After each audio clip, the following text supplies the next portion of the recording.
Hey, where are you, Radagast? Oh, here I am. Okay, so welcome to Mystic Brew. I am Radagast at your service.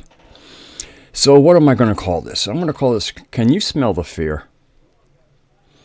This is kind of ostensibly about the Seth Rich murder, possibly assassination. We know he was murdered.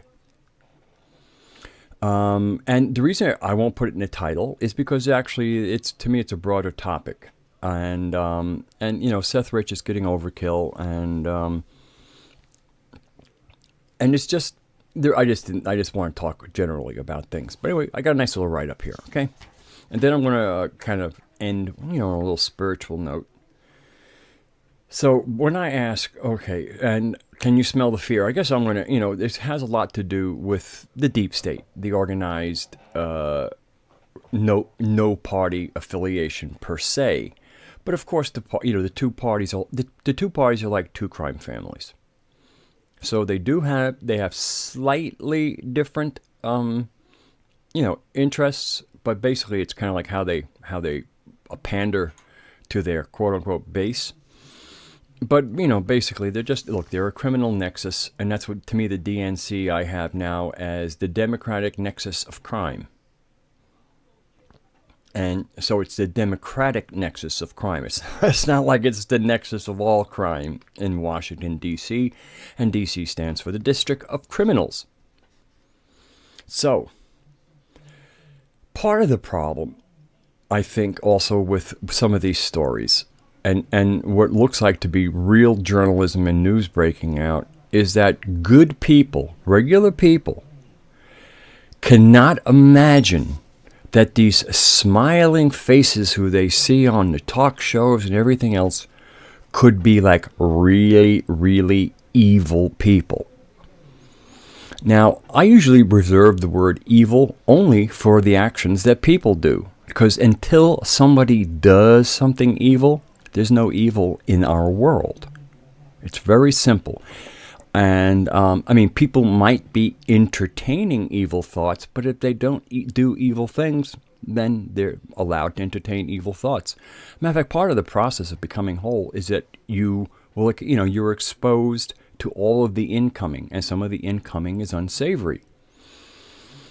If you're working with the concept that I do, that our brain is a receiver for all these different kinds of transmissions, and some of those transmissions are channels that usually would have material that is not good for you. Zoroastrian was kind of based. Zoroaster gave that to his people. And that's why I kind of corrected myself, because Zoroaster, just like so many of the people who started ways to live on this planet in harmony with the planet, and of course, with the good energies. And so Zoroaster had identified what he called devas, which are kind of like elementals or spirits. Some people might call them fairies, but he used the word deva at the time. Now, which doesn't surprise me, because he was in Iran, more the northern part, where really the Magi and the whole kind of Gnostic thing comes out of it. I'll say that for later. And Zoroaster didn't say like those other beings are evil. He just said they had bad counsel for you, and should you follow it, well, then bad things could happen to you, and maybe you'll just bring bad things to your community as well. But he never called them evil. Of course, once he either left the planet, died, whatever he did, his priests moved in, and then they kind of changed names. They made them evil. The purity of the original received information that he got and that he shared immediately started shifting to something much more rigid, inflexible, as soon as he was gone. Same thing happened to Christianity. Christianity wasn't supposed to be a religion.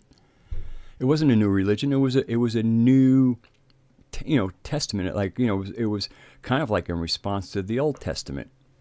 So and Paul, I'm not a really big fan of Paul. I mean, he was a Jewish man who was a Roman citizen, I mean, this was like a few years later, they would, the Romans would go in and basically, exterminate Jerusalem for all intents and purposes.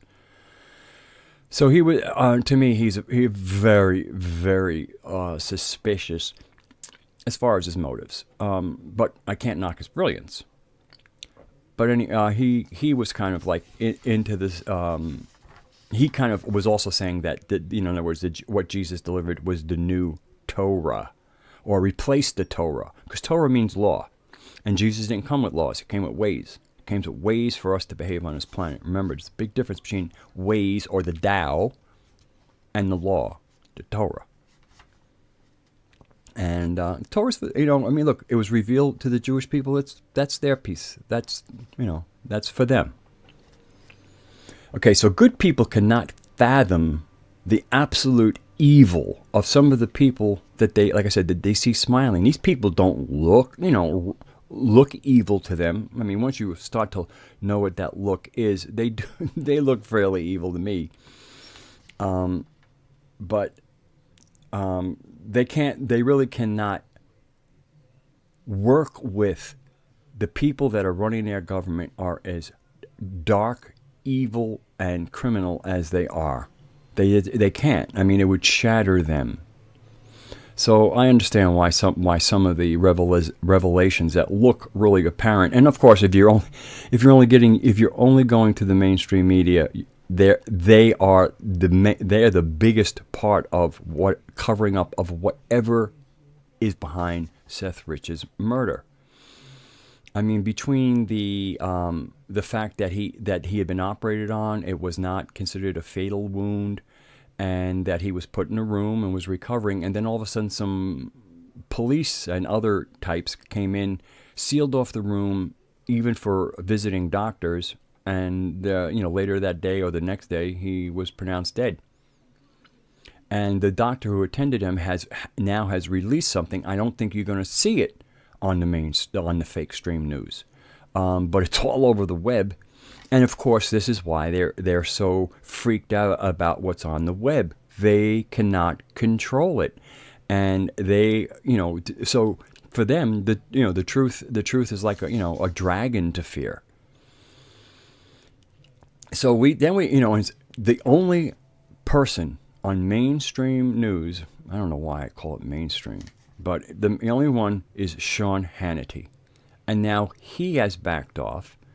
He said out of respect for the family, which is another can of worms. And a lot of people, who are just waiting for the story to come out, oh, Sean's a sellout and whatever. Sean's trying to project his job and maybe his health, maybe his life, but certainly his job. So, I really feel, so now he's kind of backed off. Now the family is another story. They have this guy Bauman, who's a DNC operative, who's kind of like running interference. He's saying the family does not want to be disturbed. Yeah, the DNC doesn't want the family to be disturbed, and the family now doesn't want to be disturbed because I guess they've been told what kind of horrible things might happen to them. I guess it's punishment from God or something. For giving any information out on this investigation. So I believe they're in their house in fear. And basically the family needs an out. I mean, nothing is going to bring back their son. So maybe they feel like, okay, let's cut the body count now. I totally understand it. I understand Hannity. I mean, he's already done he's already put his neck out there.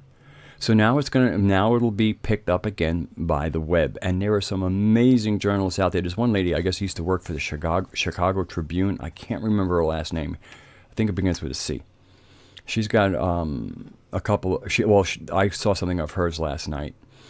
And I mean, the information is coming out, but it will not be on the controlled media. As far as Hannity, since he's backed off, I guess they won't fire him for this. My guess is watch out for some other story to emerge about Hannity. And then they'll can him for that.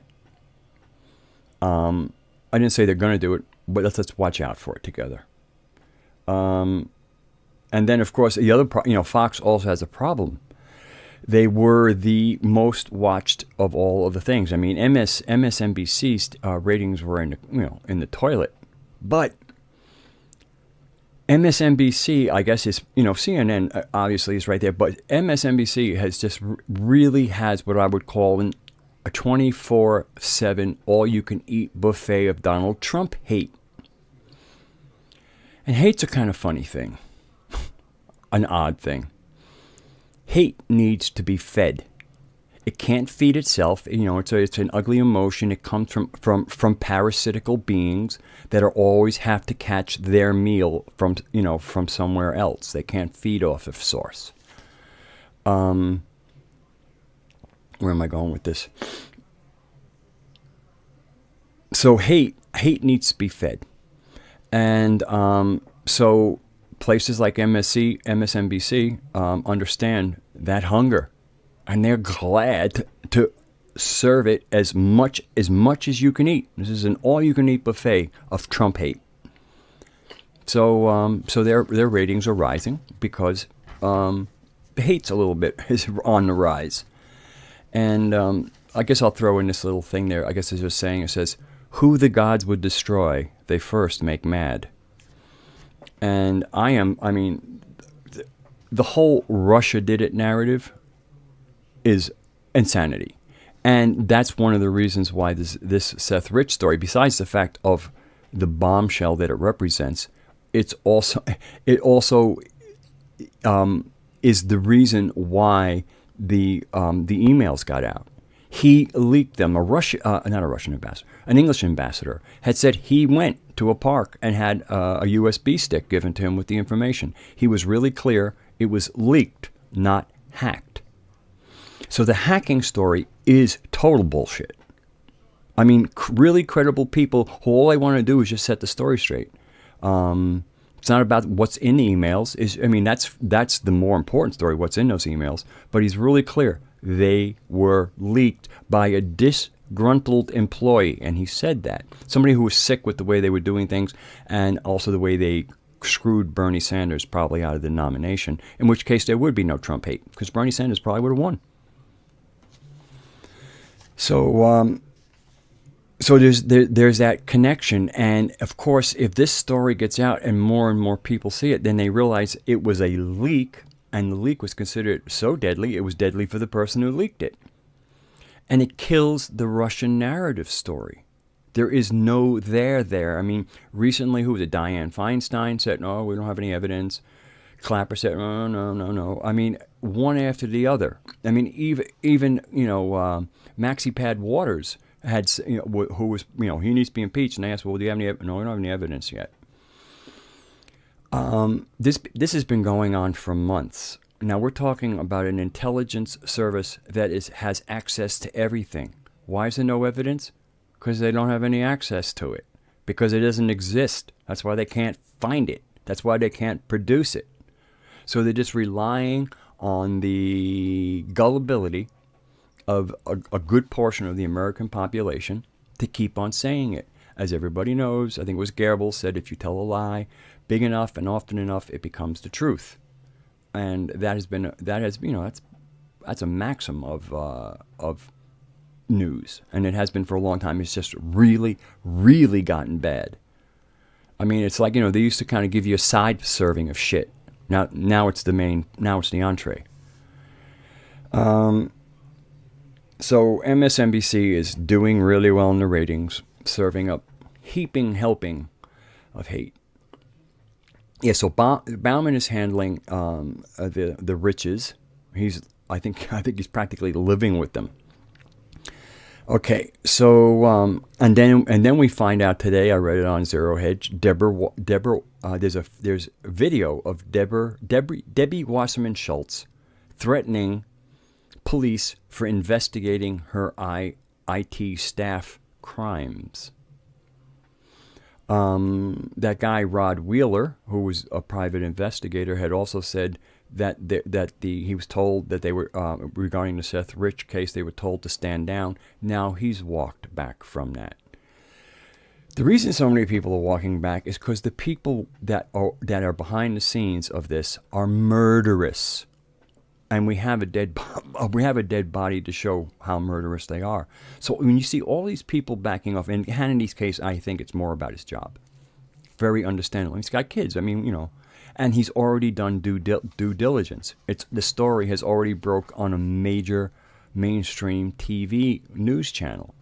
So I can't ask more for Hannity. People are saying, "Oh, Hannity sold out." No, he didn't sell out. He's trying to save himself.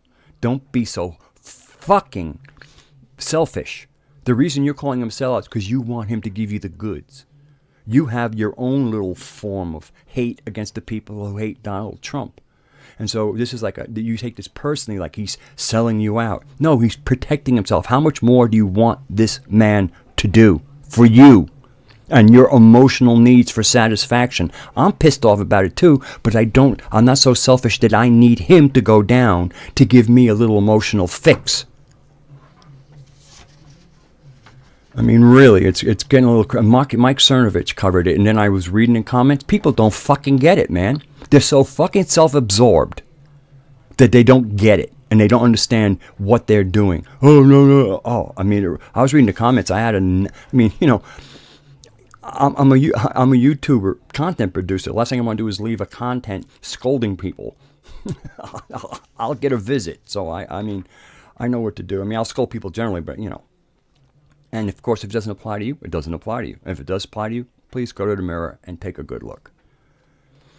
So Debbie Wasserman Schultz is now come out, and this is all connected to this stuff because it's the IT staff. And those are the Awan brothers. And there's another story came out about a guy who is actually just as good as them, and he offered the DNC his services for 1/4 of the price. And he was turned down. Okay? So obviously they're not trying to save taxpayer money. Dirtbags. Okay, so that's kind of like... So the whole thing about Can You Smell the Fear is because this story will take down... This story finally getting into the light, and boy, I think it's going to make it. I mean, and they're going to cover it up for all it's worth. This is going to be a battle royale because this is the one that pops the balloon. This is the one that shows the murderous criminality of certain people. And I wouldn't put it past me for... matter of fact, what did I read? Again, this is something I read as a title of a video. And basically, I'm going to say it, but consider it hearsay, all right? Now, geez, something got plucked out of my head, so I guess I'll skip it, unless it comes back to me. So one of the thank you to my new subscribers, and it's really funny when I put out the thing on General Mattis the other night. I lost 2 subscribers. When I put out the thing just about Trump's Saudi visit, lost a subscriber. But to me, again, I have to have integrity and stay as true to things as possible. And I guess it's probably because since we're going to be going ahead on a certain thing and trying to build consciousness, anybody who doesn't want to just hear an opinion and get so plugged in that I might be having an opinion about somebody they don't like, then I just, I guess they got to do what they got to do. I mean, it does hurt. I mean, I'm not trying to offend anybody. I'm trying to give my unique analysis on things. So anyway, I forget which commenter it is. Maybe if I go into my comments, I can find it. But he's somebody who's kind of following the Gnostic narrative a little bit. And he is getting in for some Gnostic intel.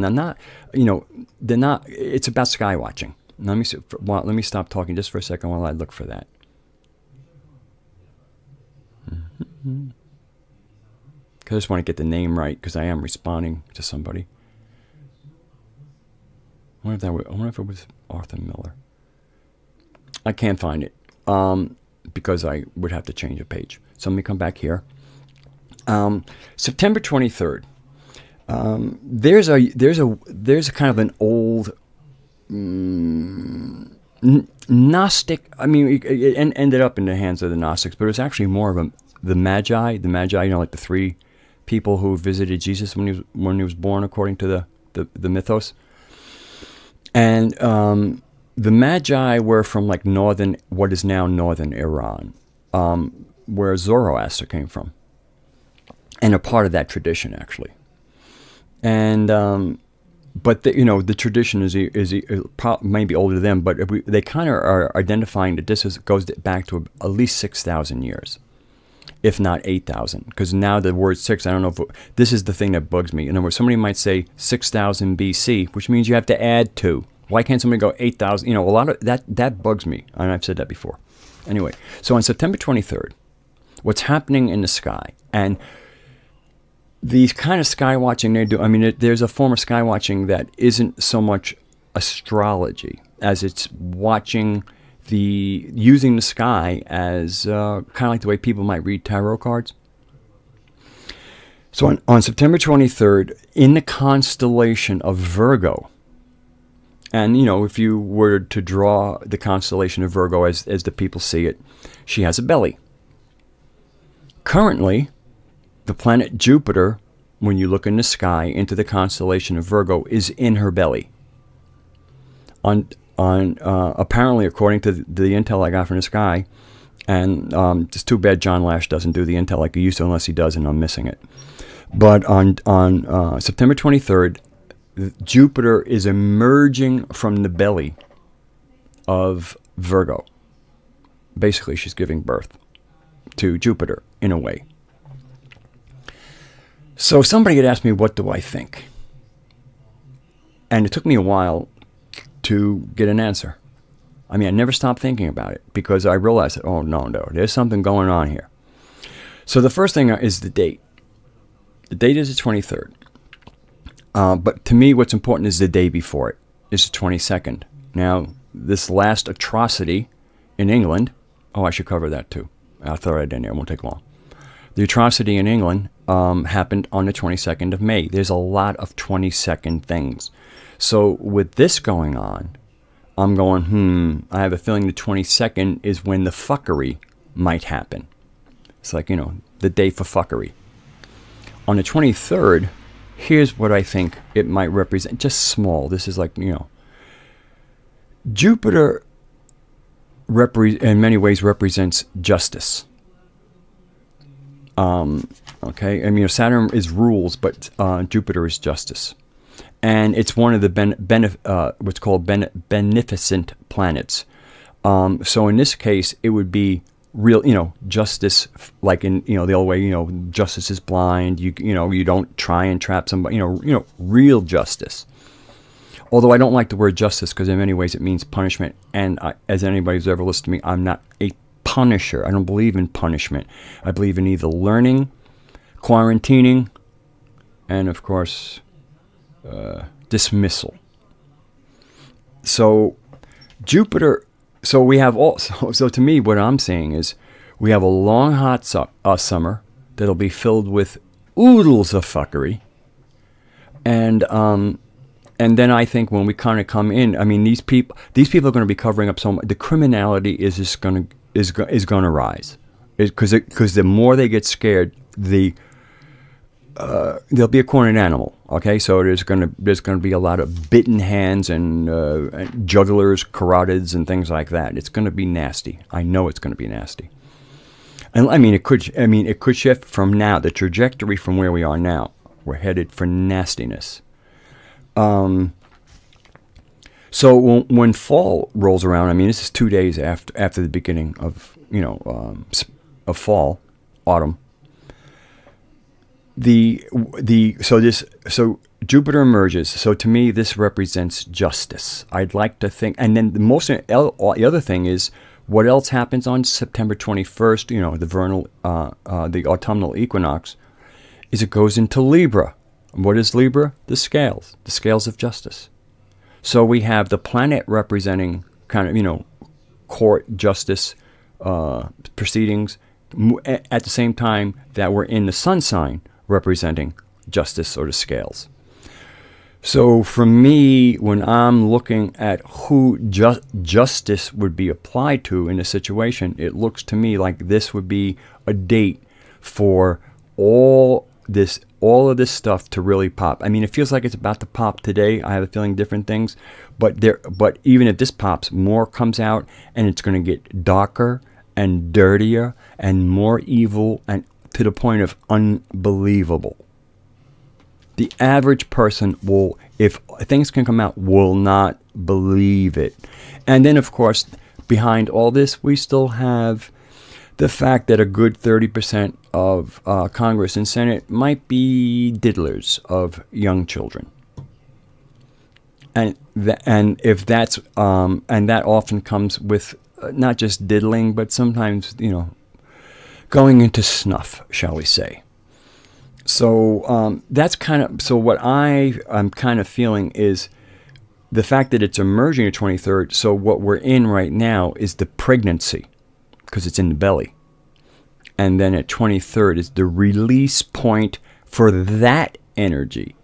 So if a false flag or some other kind of atrocity were to happen on the 22nd, that's not so much connected to the energy that's building here. That's just in many ways, it's a repetition of the alien AI energy running out of strategies that's doing the same, basically what it is, same strategy, more volume, same strategy, more volume, same strategy, more volume. Volume in this case being intensity or amplitude.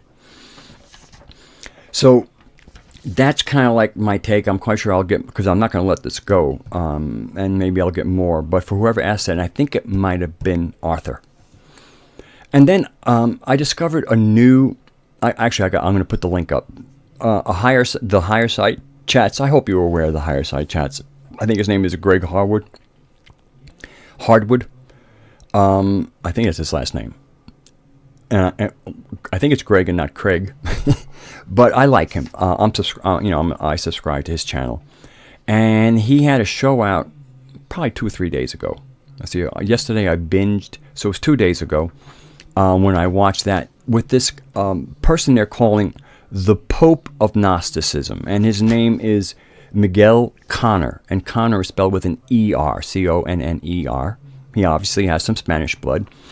I think he lives in New York. He's it's obvious to me he was born here. He speaks great English. He has a really interesting speaking voice. Matter of fact, when he first started on the Higher Side Chats, the host there, Greg, he has a little bit more of a higher pitched voice, and he goes, and now here he is, Miguel Conner, and he says hello. He goes, oh yeah, the big man voice. I got the little man voice. Conner, this guy has a really good voice, and usually even before he introduced the many guests that he interviews, he'll do sometimes up to 15 minutes of kind of commentary. He plays music, and he goes into something that I really appreciate because I understand it, kind of like from a magical, playful place.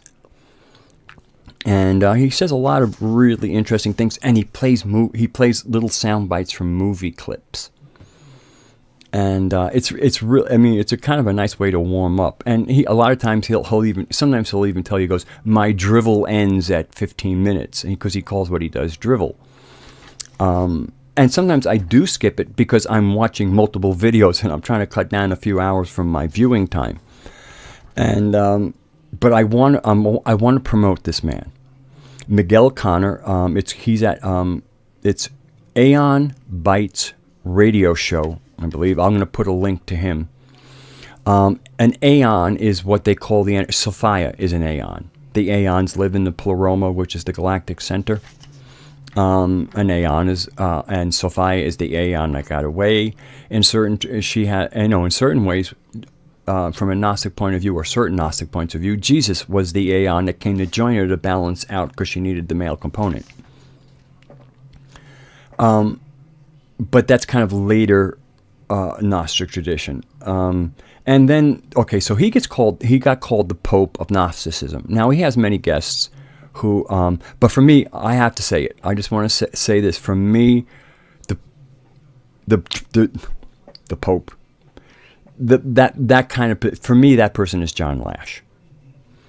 But what I like about Miguel is out there interfacing, bringing in all kinds of ideas and letting you come to your own conclusions. John has done a lot of the figuring out and is giving it to you now. I mean, up until 2015, I thought John was really doing a great job. He took a year off and he came back with mythophrenia, and it's affected him. This is a guy, I mean, I care very much about John Lash. John Lash was the one who managed to impress upon me about this narrative that I should go looking for Sophia. And it didn't take me, and realizing that instead of looking out there, I would look under my feet, and lo and behold, I made contact, was overwhelmed, overcome, realized I had finally gotten to the home that I'm calling home for now. All of us have our home in the Pleroma, in the galactic center.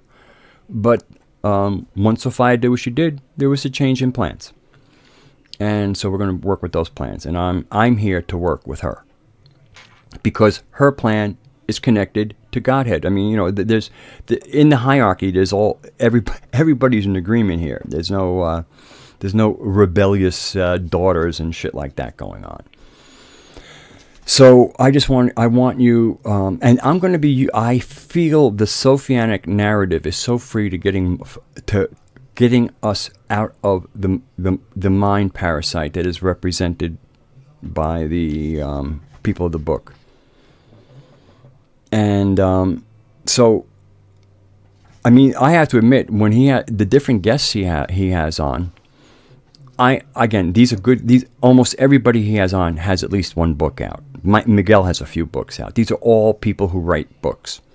And, of course, a few of them are PhDs. PhDs are the ones I actually will very often find to be glorified opinion people.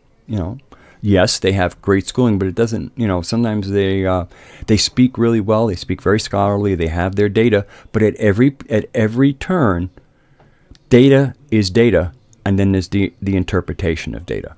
So basically what these people are doing is, they've done their research, which is data, and then they kind of, form an opinion like we all do. That's part of the process, is taking your data and forming it into something that's coherent, that when you that when you question it, it makes sense for you.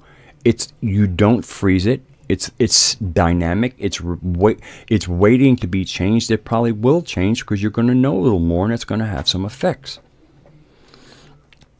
But I just really think for anybody who might be listening to me as we go over the thing, that this being instead of me doing the whole thing, for people to listen to some of these other ideas and start getting to realize how ancient our knowledge base goes back. That, like there was a thriving world full of their own belief systems and getting along without, organized war is a very recent development. The good ones that came from Atlantis, kind of like the people of the light, they're the ones that the whole Survivor series is based about. They're the ones with that high technology. Then you had the sons of Belial. And, Casey mentions that they were being fuckheads and going into dark things. And so basically what happens when they left before knowing that Atlantis was going to go down, the survivors went and they started places like, the Inca, the Mayans, and, just various things that you see all around the place. And even the Mayans, there was no sacrifice in the Mayans until the evil priests that had developed this new kind of sect, this new cult, had developed and were riling the people up, and they finally got Quetzalcoatl to leave. And immediately after that, they spoke of, if the gods are angry, we must satisfy them with blood, or there will be no rain, the crops will fail, you'll all deal. And then this wholesale slaughter started. Once again, here we have, kind of like in the Survivors, we have what is the old world, even pagan in many concepts, but the pagans were not as pagan. And the word pagan was used by the Romans This is not during their Christian period. The word pagan was coined by the Romans, like probably the Senate or something like that, about the people who were not coming to the temples and doing official worship. The people who were doing their worship out in the forests and the lakes and all these other kinds of things, they were the pagans. And what it meant was a rustic, or somebody who lived in the woods, an unsophisticated person. So here were the Roman people who any of the, like Christian, Jewish, or Muslim would call pagans because they believed in more than one God. But the word pagan came from those pagans about the kind of hillbilly pagans, or the rustic pagans. Similarly, an English word is heathen. A heathen was those who lived out amongst the heath. Once again, the word heathen is talking about rustics, hillbillies, people, unsophisticated people who don't live in cities. In each case, these derogatory terms were not about what they believed. It was about how they lived, and the fact that they weren't sophisticated. The word heresy, the word heresy is a Greek word, and it means to choose for oneself, to make a choice. That's what heresy means. And then once the one God religion, the Jehovah religions came, what happened? Then all of a sudden, all of that changed. It didn't work anymore, and I don't know what is going on. I'm losing trains of thought, and I am drinking coffee and water, and the only thing I'm smoking is cigarettes. All right, so I don't know why I'm having such short-term memory issues. I really don't, because I come to you in good shape to do these shows. Right, the pagans. So the whole concept, again, there was you didn't get criticized for your beliefs until Sinai. That's when thought crimes began. Until then, you had to have a victim. The crimes were victim-based. Now, what you were thinking in your head. So please think of the illness of that as a concept. I have nothing more. So I'm all over the place. I would like you to go visit Miguel Connor. And I forget why I had gotten about the Romans, heresy. I just wanted to get that heresy thing. So then it got to the point, that's where I was. So it got to the point where once you started getting these dogmas, to choose was no longer an option. It was a crime to choose differently than what was considered the only way you could worship. Do you understand the retarded, tyrannical nature of this whole outlay? So that, I guess I'm going to leave it there. I mean, where am I? I'm at 37 minutes. I want to do a 20-minute video. But, so anyway, I smell the fear, to kind of close up here.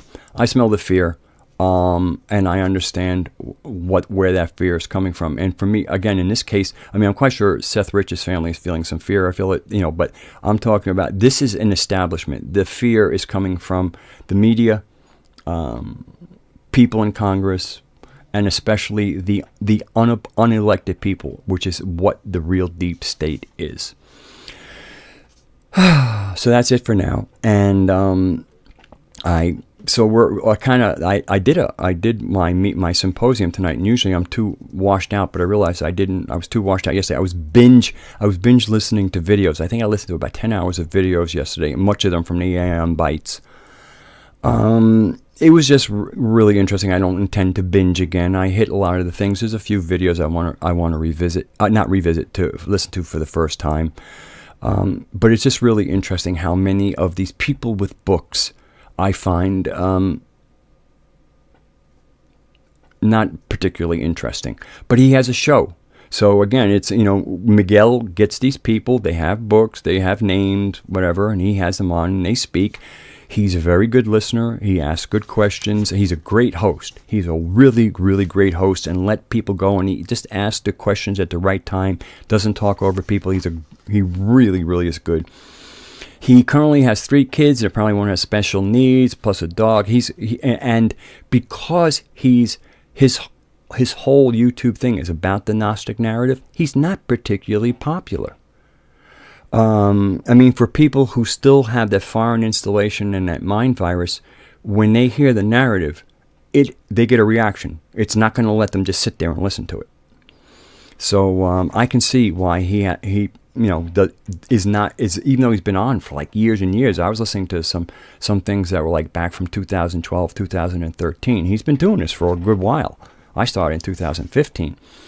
So I would just like to throw some love his way, at least in the form of watching it, maybe commenting, whatever. He, unlike myself, I think he has either a Patreon or a PayPal account.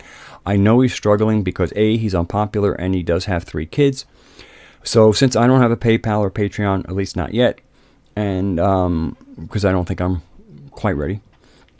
And but if anybody is like, I'd like to help somebody out like that, please go over there. Even if it's just one person with $1.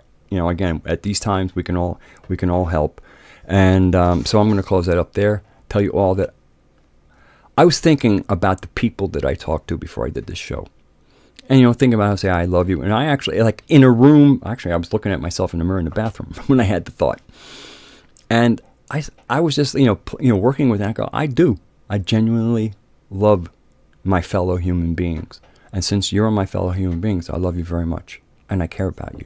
And I care about us getting our act together and making this a sweet planet to live on.